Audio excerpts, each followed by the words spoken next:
शहर पोलीस आयुक्तालयाने अंमली पदार्थांविरोधात मोठी कारवाई करत विविध गुन्ह्यांमध्ये जप्त करण्यात आलेला तब्बल 2,03,75,000 रुपयांचा मुद्देमाल नष्ट केला.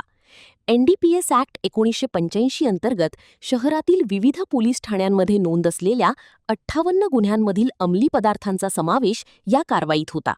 यात 368.43 किलो गांजा, 1.551 किलो चरस आणि 1.253 किलो MD ड्रग्ज असा मोठा साठा जप्त करण्यात आला होता.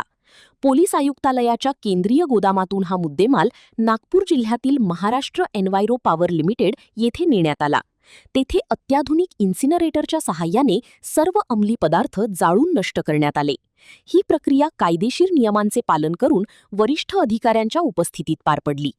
अंमली पदार्थांचा प्रसार रोखण्यासाठी आणि गुन्हेगारीवर आळा घालण्यासाठी अशा प्रकारच्या कारवाया महत्त्वाच्या ठरत असल्याचे पोलिसांनी सांगितले.